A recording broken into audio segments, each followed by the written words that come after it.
Baik,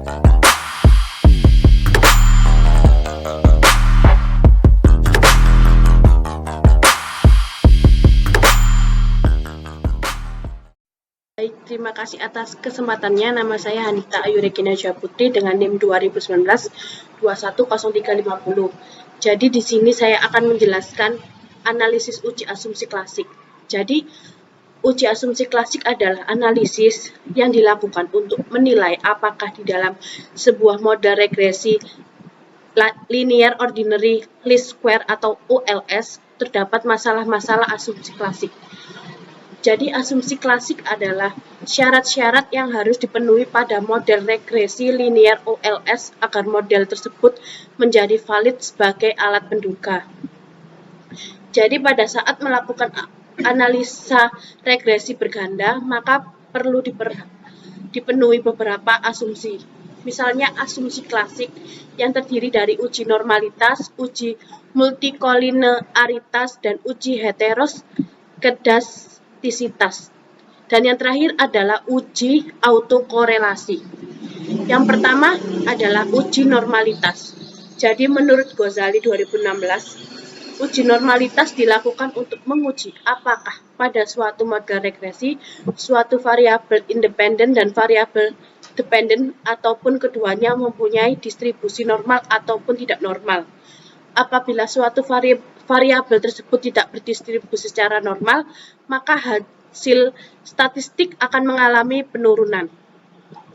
Yang kedua ada uji multikolinearitas. Menurut Ghazali 2016 juga pada pengujian multikolinearitas bertujuan untuk mengetahui apakah model regresi tersebut ditemukan adanya korelasi antara variabel independen atau variabel bebas. Efek dari uji tersebut adalah menyebabkan tingginya variabel pada sampel yang berarti hasil tersebut standar error besar. Akibatnya ketika koefisien diuji, T hitung akan bernilai kecil dari T tabel. Hal ini menunjukkan tidak adanya hubungan linear antara variabel independen yang dipengaruhi dengan variabel dependen.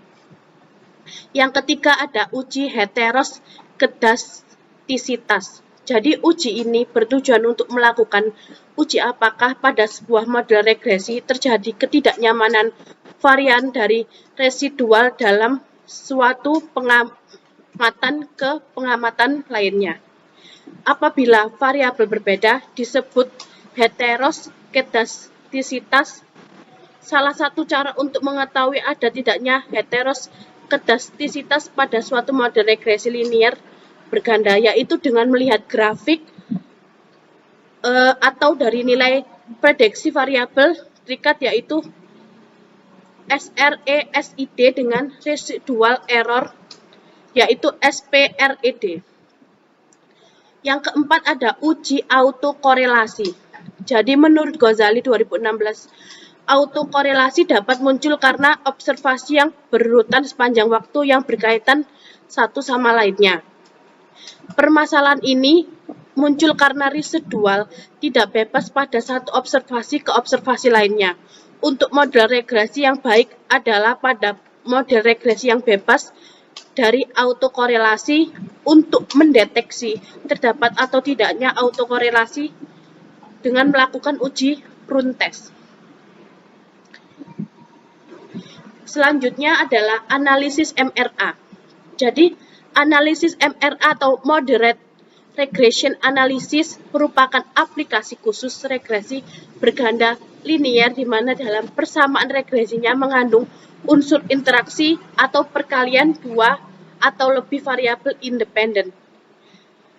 Menurut Ghazali 2011, tujuan analisis regresi moderasi ini untuk mengetahui apakah variabel moderating akan memperkuat atau memperlemah hubungan antara variabel independen dan variabel dependen.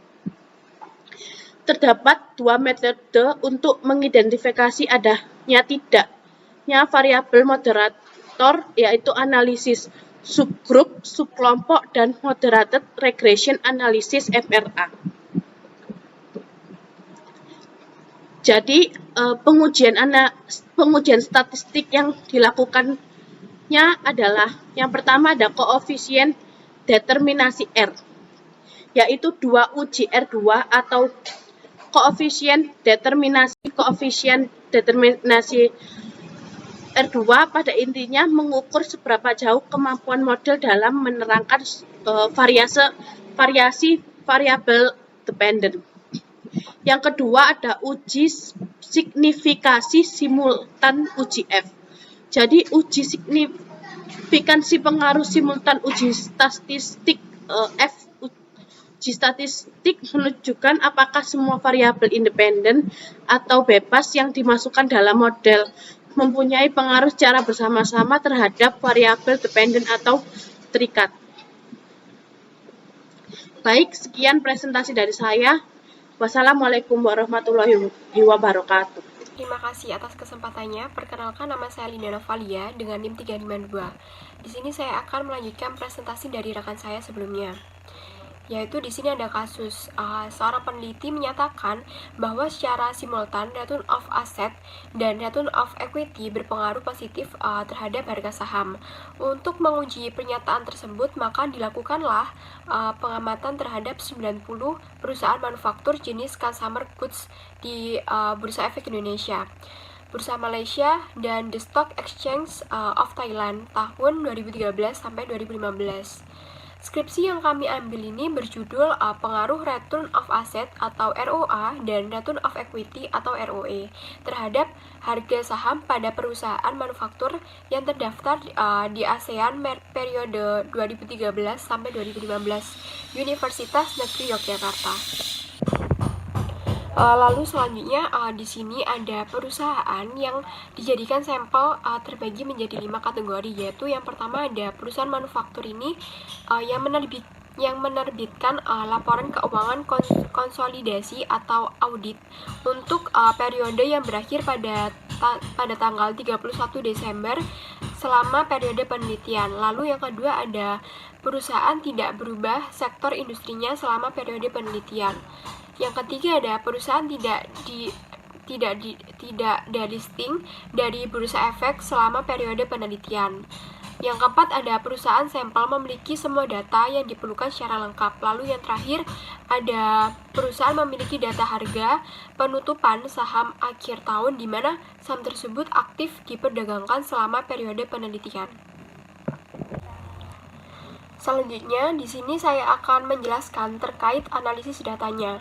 Untuk menguji hipotesis adanya pengaruh return of asset atau ROA dan return of equity atau ROE terhadap harga saham pada perusahaan manufaktur di negara ASEAN. Variabel yang terkait yaitu Y atau sama dengan harga saham, variabel bebas atau independent variable ada X1 sama dengan return of asset atau ROA dan X2 sama dengan return of equity atau ROE. Lalu selanjutnya untuk slide terakhir ini yaitu untuk menguji normalitas data, kita lihat dari output SPSS bagian ASYMP signifikan to tilde yang mana hasilnya adalah 0,165 lebih dari 0,05 sehingga dapat dikatakan bahwa data tersebut terdistribusi normal. Di samping itu juga hal ini diperkuat dengan nilai Z hitung kurang dari Z tabel yaitu sebesar 1,117. Sekian presentasi dari saya, selanjutnya akan dilanjutkan oleh rekan saya. Terima kasih. Baik, terima kasih atas kesempatannya. Di sini saya Ratna Pujaningrum dengan NIM 2019-21033 akan melanjutkan presentasi dari rekan saya sebelumnya terkait dengan uji simultan atau uji F di semua variabel. Nah, di dalam uji simultan ini kita bisa lihat untuk yang pertama yaitu langkah pertama adalah menentukan H0 dan juga H1, di mana H0-nya di sini variabel ROA dan ROE itu tidak berpengaruh signifikan terhadap variabel harga saham. Nah, kemudian untuk H1-nya variabel ROA dan ROE itu berpengaruh signifikan terhadap variabel harga saham. Nah, langkah kedua yaitu menentukan tabel F. Nah, di tabel F itu ada DF1 dan juga DF2.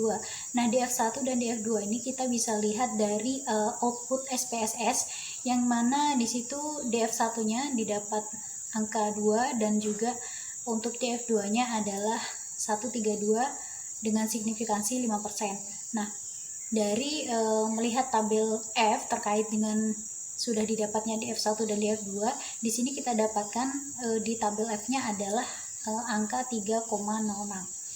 Nah, selanjutnya setelah mendapat angka di tabel F, kita melaju kepada kriteria pengujian. Nah, kriteria pengujian di sini dinyatakan bahwa H0 diterima jika F hitungnya kurang dari sama dengan 3,06, di mana signifikansinya lebih besar sama dengan 0,05. Nah, sementara H0 akan ditolak jika F hitung itu lebih besar daripada 3,06 dengan signifikan kurang dari 0,05. Nah, selanjutnya di langkah keempat yaitu menentukan F hitung. Nah, F hitungnya bisa dilihat dalam tabel SPSS, yaitu 14,812, yang artinya F hitung ini lebih besar dari F tabel, yaitu 3,06. Nah, jadi kesimpulannya karena F hitungnya itu lebih besar dari 3,06, maka H0 ditolak, yang artinya variabel ROA dan ROE berpengaruh signifikansi terhadap variabel harga saham. Nah, selanjutnya kita menuju kepada koefisien determinasi atau R2. Di sini kita bisa lihat dari tabel model summary dari SPSS, yang mana kita garis bawahi di bagian R square. Nah, di S square-nya ini ada angka 0,183, yang mana 0,183 ini kita persenkan menjadi 18,3%, yang artinya besarnya pengaruh variabel ROA dan ROE terhadap variabel harga saham itu adalah sebesar 18,3%. Nah, sedangkan sisanya yang 81,7% itu dipengaruhi oleh variabel lain di luar model. Nah, angka 81,7% ini diperoleh dari 100% dikurang dengan angka R square, yaitu 0,183 atau 18%. Jadi angkanya sisanya menjadi 81,7%, yang artinya itu dipengaruhi oleh variabel lain. Nah, kemudian kita ke uji parsial atau uji T. Variabel untuk yang pertama variabel ROA. Nah, di langkah pertama ini sama dengan yang tadi, yaitu menentukan H0 dan juga H1. Nah, di sini H0-nya adalah variabel ROA tidak berpengaruh signifikan terhadap variabel harga saham. Nah, kemudian H1-nya itu variabel ROA berpengaruh terhadap variabel harga saham.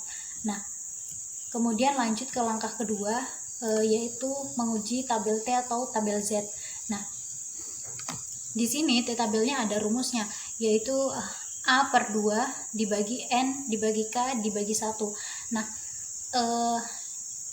N ini adalah jumlah keseluruhan data, yang mana data yang kita punya, yaitu perusahaan yang kita punya adalah 90 perusahaan. Nah, 90 perusahaan nanti itu akan jadi N. Nah, K-nya itu adalah variabel yang kita uji, yaitu ROA dan ROE ada 2, jadi K-nya adalah 2.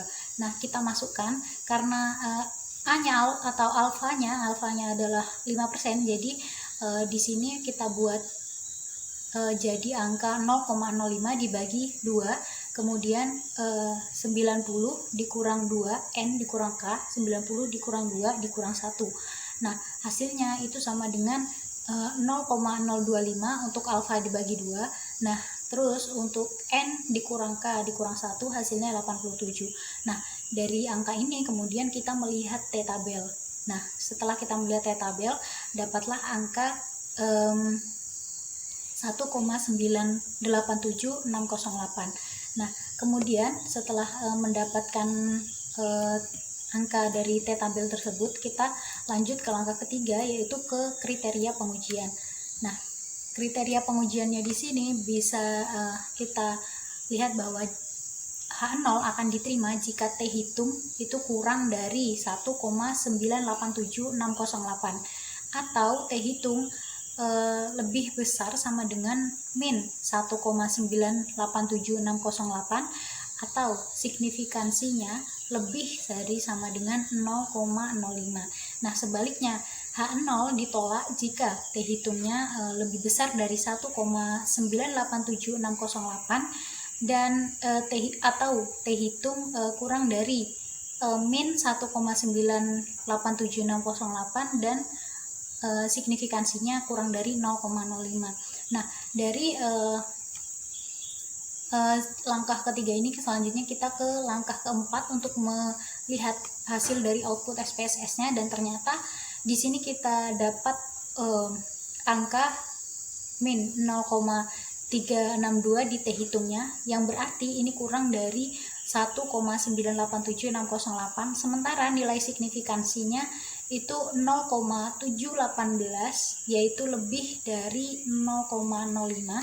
Jadi kesimpulannya adalah H0 diterima karena yaitu tadi T hitungnya kurang, T hitungnya maksudnya min 0,362 kurang dari 1,987608 dan juga nilai signifikansinya yang hasilnya 0,718 lebih dari 0,05.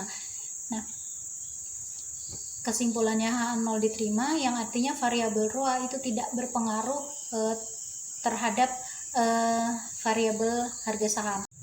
Baik, yang selanjutnya adalah uji parsial terhadap variabel ROE. Nah, dilihat dari variabel ROE ini rumusnya hampir sama dengan variabel yang ROA, di mana untuk langkah pertamanya adalah menentukan H0 dan juga H1. Nah, di sini sama juga H0-nya adalah variabel ROE tidak berpengaruh signifikan terhadap variabel harga saham. Nah, kemudian untuk H1-nya variabel ROE itu berpengaruh terhadap variabel harga saham. Nah, langkah keduanya yaitu nilai tabel T atau tabel Z, rumusnya juga sama. T tabel sama dengan alfa dibagi 2, kemudian N dikurang K dikurang 1, di mana N-nya itu adalah jumlah perusahaan yang diteliti yaitu 90, kemudian K-nya itu adalah variabelnya yaitu 2, dikurang dengan 1, yang hasilnya adalah 0,025 untuk alfa dibagi 2-nya, dan juga untuk N dikurang K dikurang 1 itu adalah 87, yang ketika dilihat di tabel T-nya itu adalah 1,987608. Nah, kemudian untuk kriteria pengujiannya yaitu H0 diterima jika T hitungnya kurang dari sama dengan 1,987608 atau T hitungnya lebih besar dari sama dengan min 1,987608 dengan signifikan kurang dari sama dengan 0,05. Nah, sebaliknya kalau H0 ditolak itu jika T hitungnya lebih besar dari 1,987608 atau T hitungnya kurang dari sama dengan min 987608 dengan signifikan kurang dari 0,05. Nah, untuk langkah keempat yaitu melihat T hitungnya dari SPSS, yakni T hitungnya ternyata untuk yang ROE itu 2,844, yang artinya itu lebih besar dari 1,987608. Nah, kemudian nilai signifikansinya adalah 0,005, yang artinya itu kurang dari 0,05, sehingga kesimpulannya dapat kita tarik itu adalah H0 ditolak, yang artinya variabel ROE itu berpengaruh signifikan terhadap variabel harga saham. Mungkin demikian yang dapat saya sampaikan, selanjutnya akan dilanjutkan oleh rekan saya. Terima kasih atas kesempatannya. Perkenalkan, nama saya Firda Hilmia Tunisa dengan NIM 2019210355. Di sini adalah tabel uji multikolineritas, yaitu berdasarkan tabel uji multikolineritas ini dengan koefisien menunjukkan bahwa semua variabel memiliki nilai toleransi lebih dari 0,1 dan memiliki nilai VIF kurang dari 10. Maka dapat disimpulkan bahwa variabel bebas digunakan dalam penelitian ini terbebas dari asumsi multikolinearitas. Selanjutnya yaitu di sini ada tabel hasil dari uji autokorelasi yang berdasarkan tabel uji autokorelasi ini dengan model Sumpri menunjukkan bahwa nilai Darwin-Watson ini sebesar 2,211 yang akan dibandingkan dengan nilai pada tabel DW dengan menggunakan tingkat signifikansi 0,05. Dan nilai DW ini menurut tabel dengan jumlah sampel yaitu 135 dan jumlah variabel independennya yaitu 2. Lalu DL-nya sama dengan 1,70397 dan DU sama dengan 173379. Oleh karena itu nilai DW hitung lebih besar dari batas atas yaitu 1,73379 dan kurang dari 2,26621. Kemudian 4 kurangi 1,73379 yaitu 1,73379 lebih besar 2,211 lebih besar 2,2662. Jadi dapat disimpulkan bahwa model regresi tersebut tidak mengalami autokorelasi. Terima kasih, sekian dari saya. Terima kasih atas kesempatannya. Perkenalkan, nama saya Salsa Rizky Dwi Febrianti dengan NIM 2019-210358 yang akan mempresentasikan materi uji heteroskedastisitas. Dapat kita lihat pada tabel. Nah, dari tabel tersebut dapat dianalisis dari ROA ROE, patokan dinilai signifikannya yaitu 0,05. Kalau misal kurang dari 0,05 ada indikasi ada heteroskedastisitas, tapi jika lebih dari 0,05 tidak ada indikasi tersebut. Nah, hasil dari heteroskedastisitas nilai signifikan variabel ROA ROE adalah 0,05. Jadi ada indikasi heteroskedastisitas tersebut. Kemudian pada materi uji MRA model regresi dapat kita lihat pada tabel tersebut, dan dari tabel tersebut dapat dianalisis sebagai berikut. Persamaan dari uji MRA adalah Y sama dengan konstan ditambah ROA ditambah ROE. B1 pada ROA sama dengan minus 318,103 jika ROA naik satu satuan, maka harga saham akan turun sejumlah dengan nilai BROA minus 318,103. B2 pada ROE sama dengan 889,488. Jika ROE naik satu satuan, maka harga saham akan naik sejumlah nilai BROE yaitu 889,488. Dapat dilihat perbedaan dari ROA dan ROE yaitu terhadap harga saham naik dan turun. Turun sebab mengalami minus dan naik sebab plus. Sekian dari presentasi saya, akan dilanjutkan oleh rekan saya. Terima kasih. Terima kasih atas kesempatannya. Nama saya Valeria Kurniati Salfun dengan NIM 2018-210235. Di sini saya akan melanjutkan presentasi dari rekan saya. Nah, untuk R1 itu ada 0,058. Untuk R2-nya ada 0,034 atau sama dengan 0,34%. Artinya bahwa besarnya pengaruh variabel ROA terhadap variabel HS adalah 0,34%. Sedangkan sisanya 99,66% itu dipengaruhi variabel lain di luar model. Nah, untuk R1 ada 0,242 dan untuk R2-nya ada 0,059 atau 5,9%. Artinya, besarnya pengaruh variabel ROE terhadap variabel HS adalah 5,9%. Sedangkan sisanya 94,1% itu dipengaruhi variabel lain di luar model. Berikutnya saya akan menjelaskan tentang uji multikolinearitas. Penelitian ini bertujuan untuk menganalisis pengaruh return of asset atau ROA dan return of equity atau ROE terhadap harga saham perusahaan manufaktur yang terdaftar di Bursa Efek Indonesia. Lalu Bursa Malaysia dan The Stock of Thailand periode 2013 sampai 2015.